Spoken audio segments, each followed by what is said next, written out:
My pleasure right now, and my honor right now, to bring to the podcast the greatest, bar none. He's one of one, the greatest offensive lineman to play in the National Football League. The legendary number 78, Anthony Muñoz. My man, you are the best. Appreciate you joining us. Appreciate you carving time, sir. Hey, Lap, appreciate the kind words, man. It's always great being with you. I know we cover some great stuff and have some fun, reminisce, talk some good football and life. So thank you for the kind words, and thanks for having me on. Well earned, well deserved, my man. No question about it. You are an icon in the city of Cincinnati. There's no question about that for what you did on the football field, what you've done in the community, what you've done with your foundation. It's all extraordinary stuff. I mean, you are a great example for everybody in the National Football League to look up to. Appreciate you, Anth. Well, Dave, I appreciate that. You know, the fun thing for me is, when we moved to Cincinnati, and you experienced the same thing, man. You're not from this area. You settled in Cincinnati, and Right. it wasn't hard to settle in Cincinnati for Dee Dee and I and our kids. It's an amazing place, and to get involved in this community. What I tell people now that I've been retired, 32 years, is that, and we played together for several years. Is back then, I was a member of a smaller team, and now I'm a member of a big team, and that's the Greater Cincinnati community. And you mentioned the foundation. Yeah, it has my name on it. But the amazing thing is that we're able to build a team. A team we're going on 25 years to have an impact. And I can say that you were a team member of mine with the Bengals, and I can call you a team member of the community and of the foundation because you give back so much, not only in the community but to us. So. It's just, I know, again, it has my name on it. I initiated it, but I'm thrilled to be a part of that team. What led you to become, you were a great player, a leader of men on the football field. What was the impetus? What was the reason that you wanted to give back so much to the community that you lived in and that you played in? What was the trigger? Well, Dave, it's interesting you mentioned that because if you would have asked me like in high school or even early college, people were important to me, but to get involved like I have, it's just, to me, I think it's all about being obedient and using the platform that we have as athletes. You can use it positively or you can use it negatively or not at all. And I saw the God who gave me a talent on the football field. And, at first it was kind of like, why do people want my autograph? Why do people want to, hear me talk? And I realized right away that if we could go into a community and reinforce what parents are saying, and as players, as coaches, and it's and a lot of times it is tough because parents say, well, we just told them that. But if we can just say we can reinforce the same thing and echo the same thing the parents are saying, and give young people opportunities, and that's what really drove me to give back is obedience. Looking at people that gave in my life, that gave me an opportunity. My mom raised 5 kids by herself. She busted her tail, Lap, and working some hard labor jobs to provide for her 5 kids. And we had uncles that stepped in, coaches, teachers, and it's just a way for me to not only be obedient, to honor those that have given in my life. And it's been a blast to be able to be a small part of I think the last count were probably about 65,000 young people that we've been able to be a small part of their lives. And to be able to do that, just encourage, just to show young people we believe in them, give them confidence. A lot of times that's all what we need. And that's what I needed as a kid, gifted as an athlete, but people kept encouraging me, gave me confidence, and I was able to accomplish a dream. So those are kind of the things that drive me. And at my age now, I'm getting older, and but I can still see that a lot of people are still interested in being part of this team. So we're going to continue to impact people, at least for a while still. Positively impacting over 65,000 young lives. That is mind-boggling, Anth. That's inspirational. That's like heavy stuff. It really is. It's like, are you kidding me?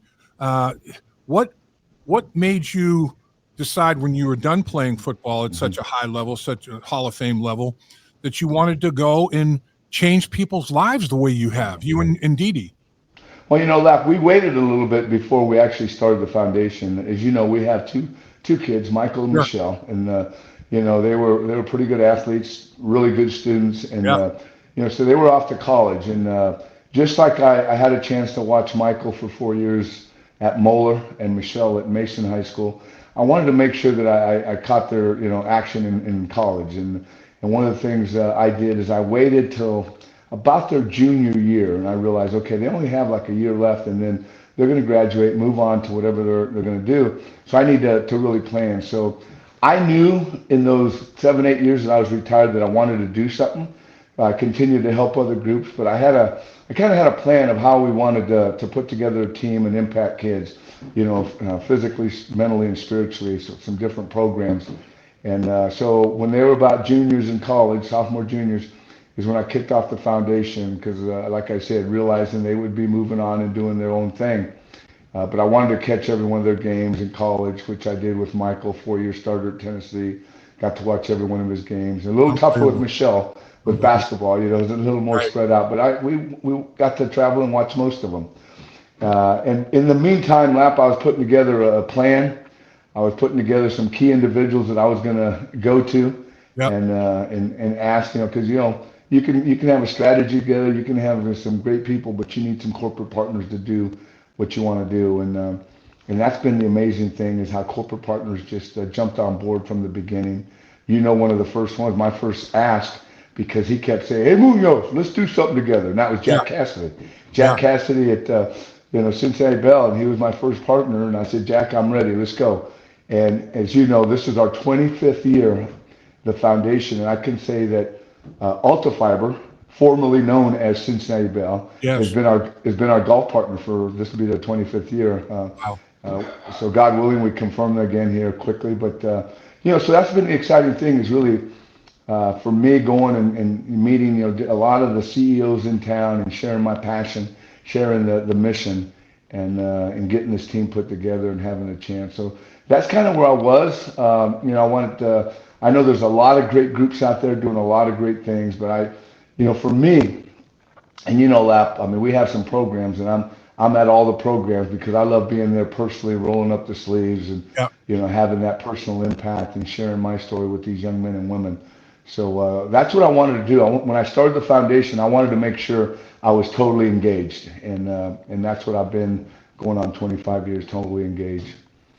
25 years, your golf tournament has been a major event. Not just a golf tournament. It's like a Cincinnati holiday. It's like a community holiday. Everybody celebrates the Anthony Muñoz Foundation golf outing. Every form of media is out there covering it. It's a big time event, and you guys do a phenomenal job. It's as good a golf outing as there is in the country, and love playing with yourself, Maxie, Reimers, whoever's in Blados, whoever's in town, Kozerski in town playing golf together. It's a heck of a day.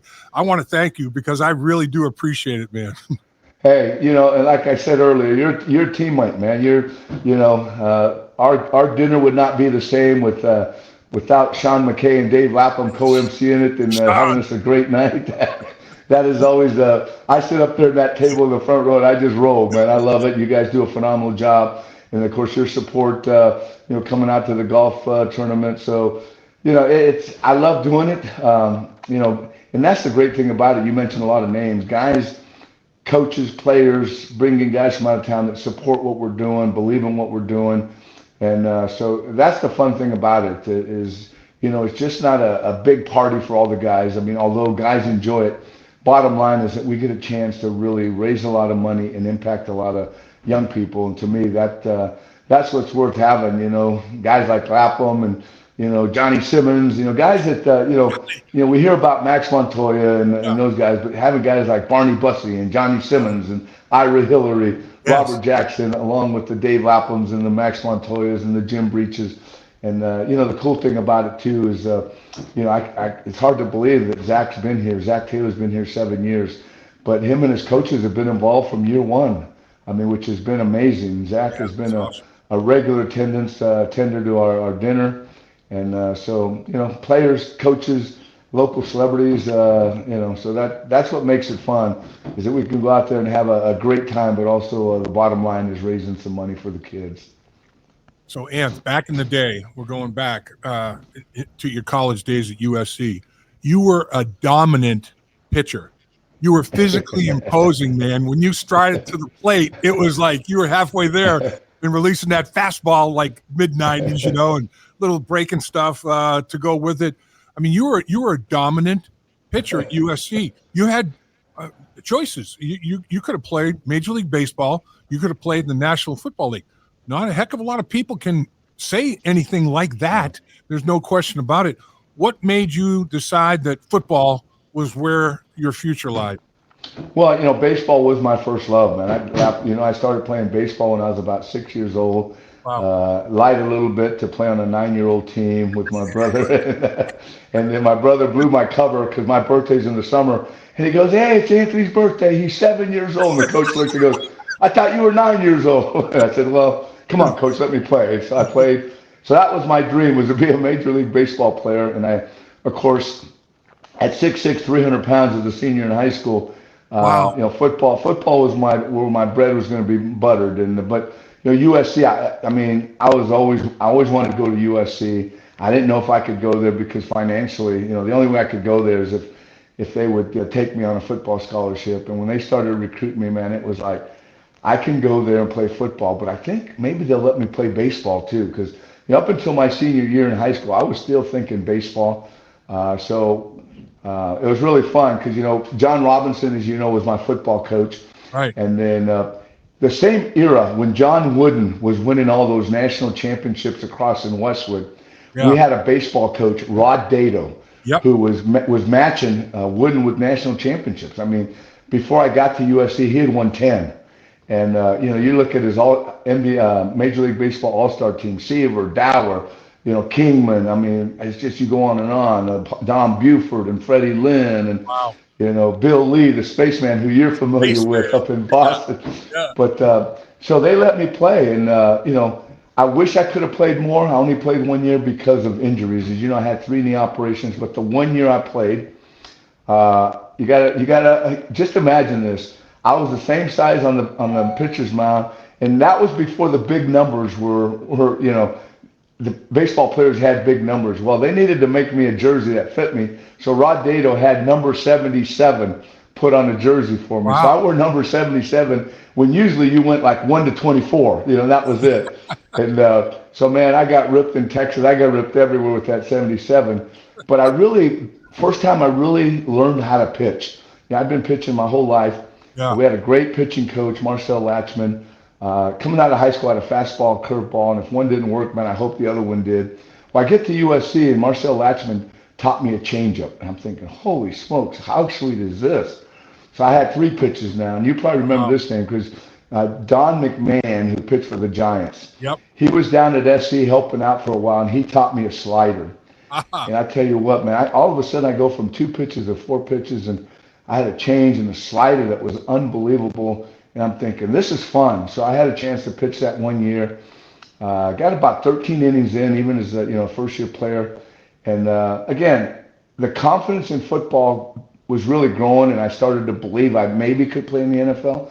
But baseball, I really didn't. I mean, as a youngster, I thought, but in college, I'm thinking, these guys are pretty good, Yeah. And so the confidence wasn't totally there. But after the fact, I had a couple stud guys that I played with. One of them was 26-2, 2 years at USC, number 1 pick for the Giants. And we're pretty transparent and honest. And he's told me since then, and even since then, that he thought I could pitch in the majors, and that was, I take his opinion. So, but football was it, man. I got hurt. I just spent all that time rehabbing, and it was really funny because my first 2 off seasons, I lived in Southern California in the off season. I'd go to Dodger games. The Reds would come into town. I'd come say hi to all the guys, and Tommy Lasorda was going to let me pitch batting practice before a game, so I was getting my arm into shape. And then we moved back here year round, so I didn't get a chance to do that. But yeah, it was a fun time playing for Rod Dato. In fact, I mentioned Rod Dato. He had 10 national championships before I played, and he ended up the year I played. We ended up winning the World Series in Omaha to give him his 11th Wow. World Series, and I mean, it was so much fun. I mean, going to Omaha to the World Series, I saw my catcher. He was my catcher my sophomore year in high school. He was a senior when I was a sophomore. He was catching for Oral Roberts. They were at the World Series. I went to Texas during spring. We played Houston, A&M, and University of Texas. The center fielder for Texas was my center fielder in high school, Joey Bruno, and he was doing well for Texas. So, it's pretty neat to go around and see guys. And how about this one for another little tidbit of history? Yeah. I'm a sophomore in high school, and I'm playing varsity, and I'm mainly third base. So you've met Jim Seaman. He's going to put me into pitch a little bit because I pitched also. So I'm in the bullpen warming up as a sophomore, and I get a couple seniors come over and they're talking to me. And I was going to bat that inning because I was like second or third at bat. So I'm warming up, and they're giving me a little scouting report on the pitcher. He's a senior. He throws really hard, but he's a little wild. And so I get up there. Second pitch, man, that ball's coming at my head, and I put my hand up. It hits my hand. My hand kind of blows up to twice the size, so I don't get the pitch. Yeah, but, so fast forward now. I'm in Cincinnati. Peter Rose. Pete Edward Rose is going to break the record. Dee and I are sitting in the stands. The same pitcher that hit me in high school, Eric Chow, is who Pete Rose got the hit off to break the record. Yeah, exactly. Karma, baby, karma. Yeah. Can you believe that? I said, Dee, we're getting tickets to this whole series because I want to watch this hit. Little did I know that Pete would be facing Eric Chow. I said, there you go. That's for hitting me in high school. He breaks the record on it. But yeah, so I jokingly tell people the football uniform fit me a lot better than the baseball uniform too. And I'll tell you what, you at 6'6", 300 pounds in high school, incredibly athletic. And of course, you never lost that athleticism. You even got to be better athletically. You were the best athlete I've ever seen playing the offensive line in any league, but the National Football League, the Premier League. Max Montoya, good friend of ours, played at UCLA when you were at USC, and you guys, the Mexican connection. Yeah. It was unbelievable playing with you guys in the offensive line, and Blair Bush playing at the center position out of University of Washington on the West Coast. We had Moon Pie out of Georgia. big old Moon Pie. That group was phenomenal. But you were the leader of the pack. You were the guy. You were the athlete. I mean, Jim McNally was like, I remember him saying to me, "Wait till you see this guy." I went out and worked out this guy out of USC. It was before your college draft, and he's like, "This guy's. I don't know what to say. I mean, he boggles my mind. I mean, he's blowing my mind. It's unbelievable. I can't wait to get my hands on him and try to mold him and help him, and he'll have the best career that any offensive lineman ever has had. And you did. You had the best career, the most honors, and all of them well earned and well deserved. What's the responsibility like being the greatest offensive lineman to ever play the game? Well, first of all, I appreciate all those kind words. I still, and I know it's a lot tougher now, but I really go nuts when parents and coaches specialize young people. I mean, if it wasn't for all three sports that I played, I mean, I don't think I would have been the lineman that I was without being a third baseman at 275 pounds, without having to guard guys on the basketball court. I was 275. They were like $180 at the most, maybe $1. So I had to sit and I had to move my feet. The one thing God gifted me with was flexibility. I mean, to this day, I'm an old guy. I'm still really flexible. I stretch, before working out. After when I'm playing golf, I try to stretch. So I really believe that has been a key, is my flexibility, hip flexibility, leg flexibility. But I really give a lot of credit to being able to play all three sports growing up as a kid through high school because it helped me. I mean, it helped me sit down. It's funny because, I just went through a total knee replacement a couple weeks ago. Yeah. And I'm going through rehab. And a couple of the exercises they've had me doing this time, in addition to last year when I did it, they have me pushing a little sled. Plus, they put this strap just above my knees. And so both legs are in the strap. And they have me doing like sitting down and kicking out. And I do like 30 yards about 4 times back and forth. And I was doing it the other day. And there's a guy getting some therapy on his shoulder, and he looks up and he goes, "Hey, some things you never forget how to do. And I was like, so I'm sitting as much as I That's can, good. and so I'm sitting there on the table getting therapy, and there's an older guy. He's doing the same thing, and he's kind of standing straight up and down. And I told my therapist, I said, you know what? The coach in me is about to come out and tell that guy, sit down. You can't be doing that standing straight up and down. But yeah, just and you talk about the five guys we had, Lap. You and me on the left side, Max and Moonpie, and then Blair. But you mentioned the name briefly. I mean, we've got to give so many kudos to our line coach Jim McNally. I mean, it Unbelievable. is. Here's how about this? You've been around the game for a long time. Played 4 years at USC. Hudson Houck was my Yes. coach the Wow. entire time. Wow. We were on the cutting edge of doing what we were doing with Jimmy in college. So you talk about a foundation that I had coming and then working with Jimmy, and then I had Jimmy for my entire career. So two coaches in college and pros combined, and Jimmy was just a machine, as you know, a technical machine, a strategic run game machine. I mean, the guy is one of the best I've ever been around, and it's so now you take the guys that like yourself with the ability and the mental ability of Blair Bush and Max with the toughness and then Moon Pie with the ability. Now you take guys that have that will and that desire to be the best. Now you got a guy that's teaching us Yeah. the best technique, Yeah. and that's going to only mean that hey, we're gonna protect Kenny. We're gonna give him an NFL most valuable year season and go to the Super Bowl, and that's exactly what happened with us. And it was so much fun, man. It was like to run the ball like we did and to pass with that soon after that become the West Coast offense. It should have been called the Midwest offense with Kenny Anderson running Bill Walsh's offense. But man, we could do some amazing things with that offense, and it was so much fun. And that's because we had guys like Jim McNally, Lindy Afonte, and of course Forrest Gregg leading the Right. way. But man, Right.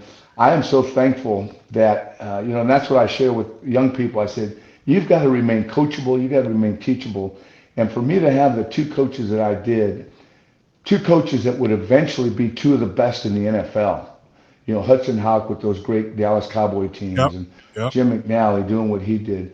So yeah, how much that was so much fun. And I got to give you a little history here, a little story. So of course, people talked about the zone blocking scheme, and Alex Gibbs, blah blah, this guy. And I said, wait, hold your horses. I got to give you a couple names. I said Jim McNally and Howard Mudd. I said, Howard. we were running that zone blocking scheme when you guys weren't even alive, but the difference is Denver wins a couple Super Bowls with it. So now they become, the gurus of the zone blocking scheme. But, Right. Right. I ran that just about my entire career with Jim McNally, and I thought we ran the ball pretty well with the guys we had behind us. No question about it, Anth. The thing that amazes me about you is how humble you are. I mean, I know you're a man of God. You live your life, I mean, to perfection. It really is. You're an example for all of us to live by, and all the awards, all the accolades that you've achieved. I mean, Man of the Year, NFL Man of the Year. That is an unbelievable honor, and you have it. I mean, you've earned it, and you deserve it. Well, what did your mother do to help you become the man you are? Well, there's not many times that I've heard anybody correct Dave Lapham, but I'm going to just make a slight correction here. All right, I need it. There's a quote, and you remember Vince Lombardi said, yes, perfection is unattainable. So when you said I live my life to perfection, I'm going to say, no, it's not perfect. Far yes, from it it. is. But Vince Lombardi said, perfection is unattainable. And I only know of one person that was perfect, and he got crucified. So, so perfection is unattainable. But if you chase perfection, you're going to catch excellence. And I think that's what, like yourself, all the guys that play in the level, they want to be perfect. I mean, but we understand and realize we can't be perfect. But if we strive to be perfect, we're going to be excellent. And I guess that's what I was taught growing up. We didn't have a whole lot. My mom taught us, just because you don't have a whole lot, it doesn't mean like you look like you don't have a whole lot. My mom ironed our clothes. Man, we might have 1, 2, maybe set of clothes for the entire school year. but she ironed them with spray starch, man. We were looking good with those creases in the pants and the shirts. Love it. So she taught us, and whatever we did, man, we did it to the full. I mean, all we had to do was watch her work 2, 3 jobs, and we learned work ethic. And she taught us responsibility. I mean, baseball was my first love. Like I said, if I wanted to play baseball in the summer, I just didn't wake up at 7 in the morning and go. I had to do my chores, man. Wash dishes, wash clothes, because she was off to work before we were up. So we learned how to do all that: iron clothes, wash clothes, sew, cook. So when you learn those things as a kid, you grow up, man, and you say, hey, those were those are valuable lessons. So I'm going to implement those growing up. So that's kind of what drove me, and just wanting to be the best. And like I said earlier, being obedient. God says, whatever you do it with all your heart, man. He didn't say some things do with all your heart, some things do half-heartedly. He says, whatever you do it with all your heart. Is doing it for me, and that really was my motivation. God gave me flexibility, gave me size, gave me athleticism.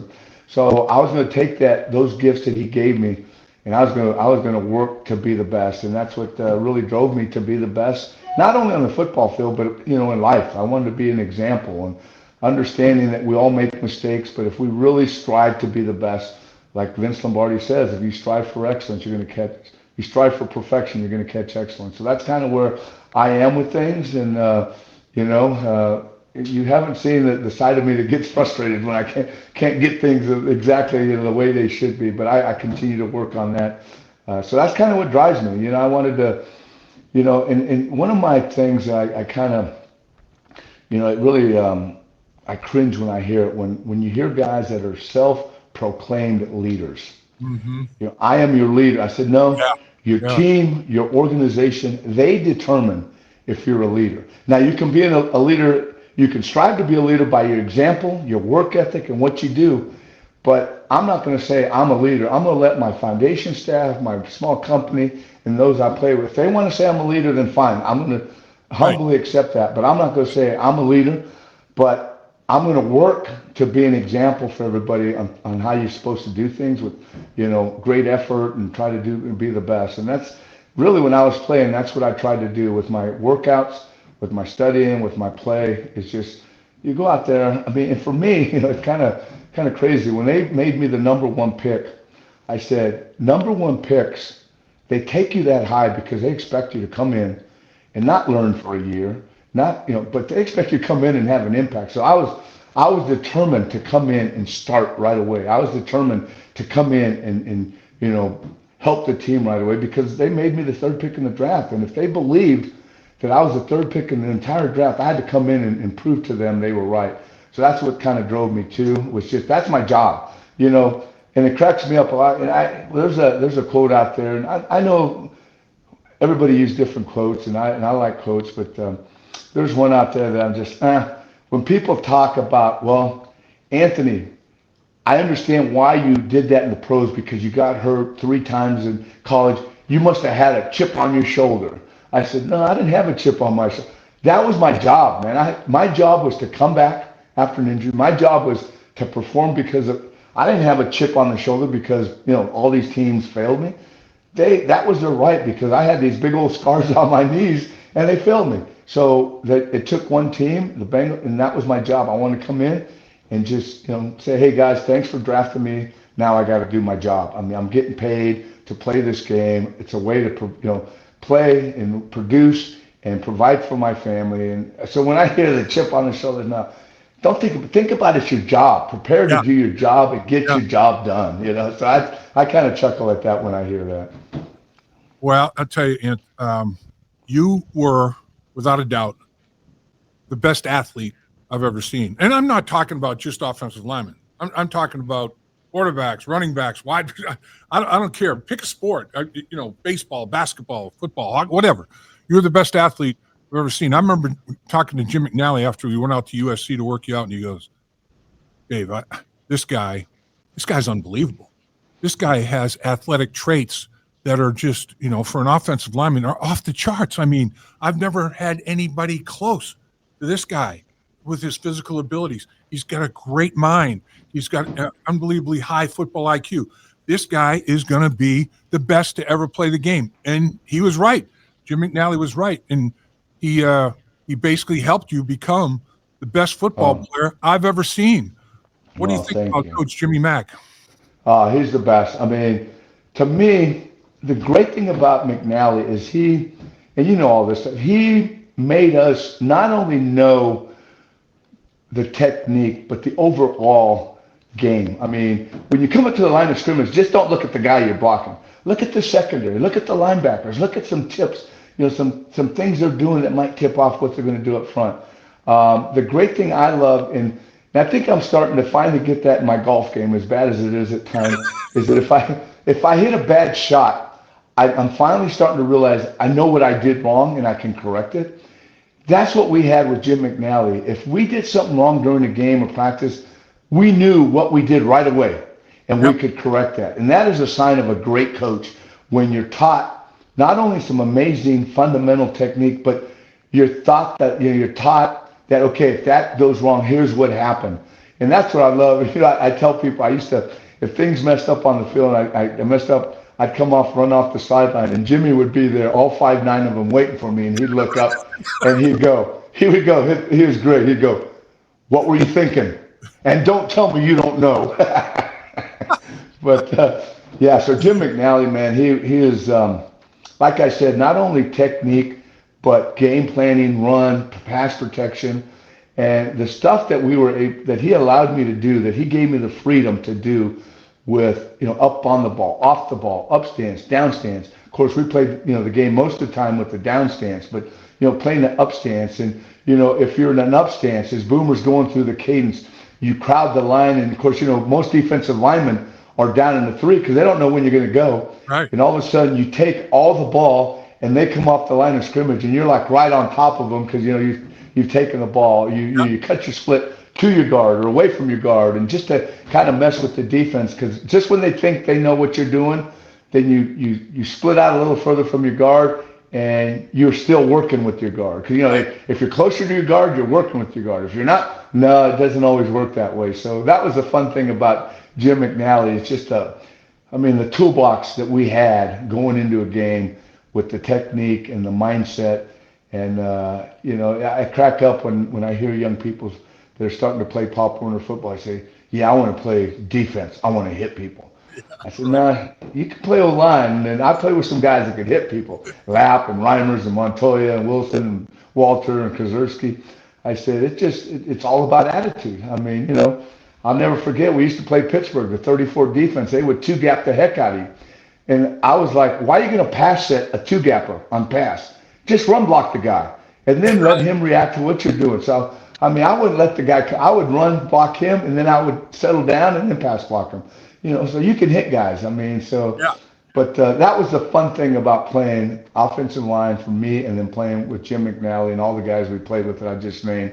Jim McNally deserves all the accolades that he's gotten because, in my humble opinion, one of the best to ever do it.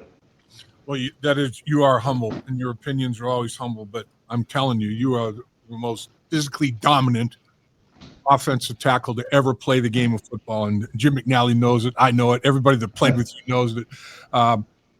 Scott Peters, the current Cincinnati Bengals. Scott Peters, the offensive line coach, is a Jim McNally disciple.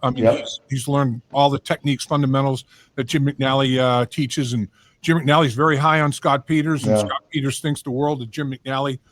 And then I'd like to ask you two-part. There's Scott Peters. Then what about this edition of the Cincinnati Bengals offensive line? How good can they be? So a two-part question.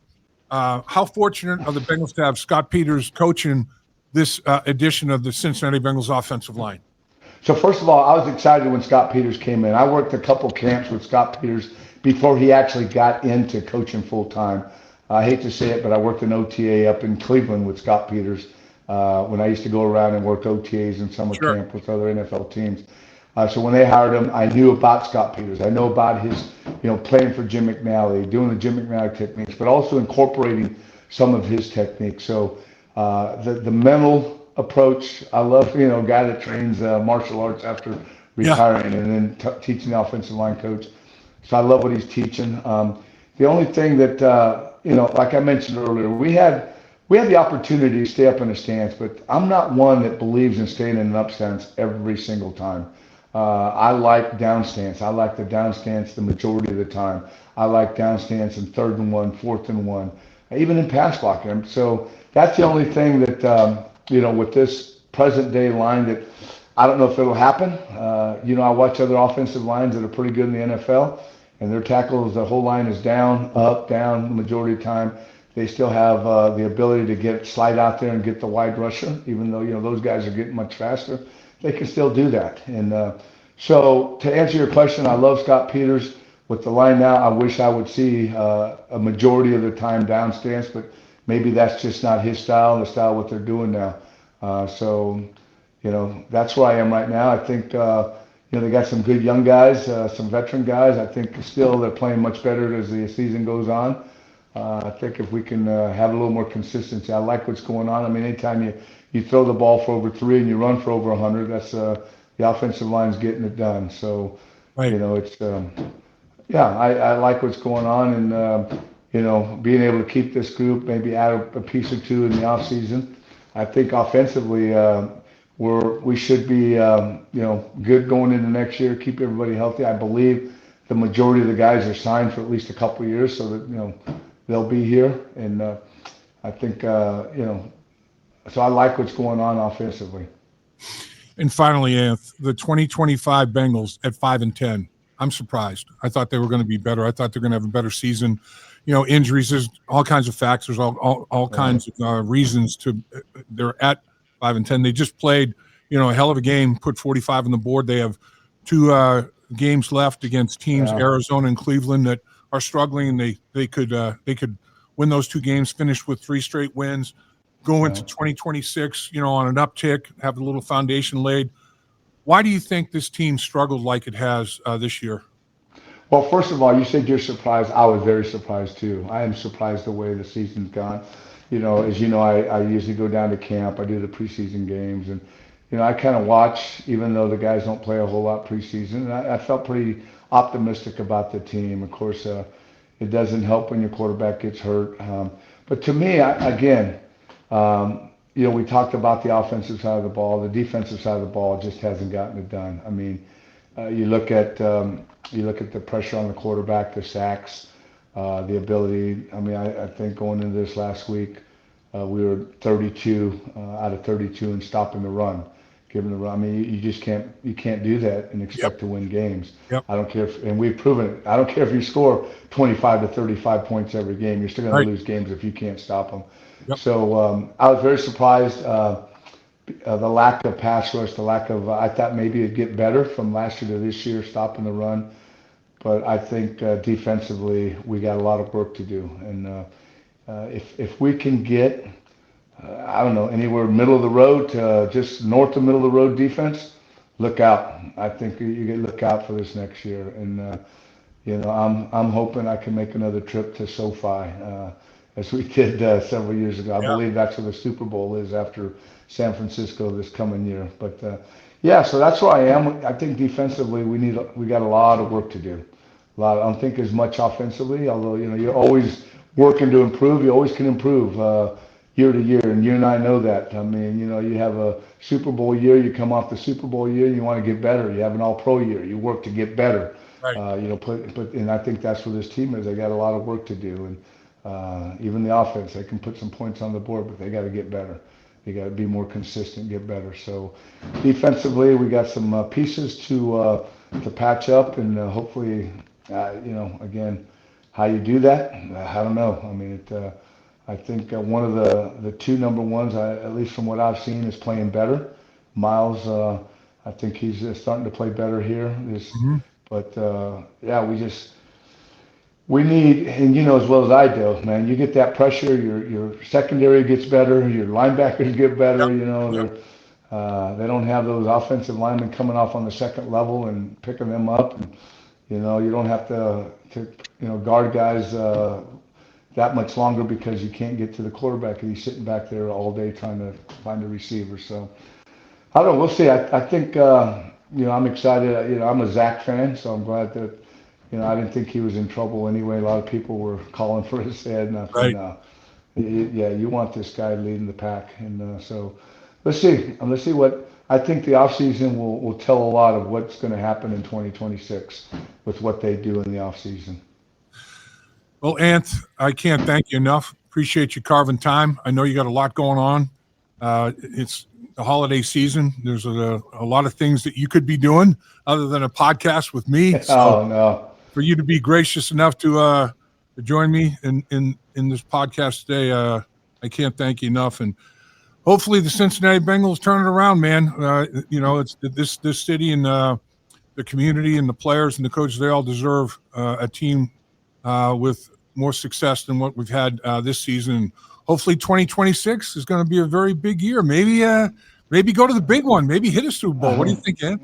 I hope so. I hope so. And I tell you what, I get excited every year when they start out, and hopefully next year they'll start and make a nice run. Yep. And Lap, as far as taking time with you, man, let me just tell you, I always enjoy it. You're not a burden, man. I love it when I have a chance to schedule around to be with you.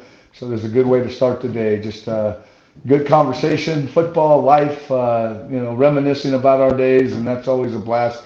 So yeah, don't ever feel that. I always enjoy doing it when schedule allows. So you're the man, man. I tell you what, thank you for what you're doing too, man. Not only your playing days, but all the years doing the Bengal games, and now with your podcast.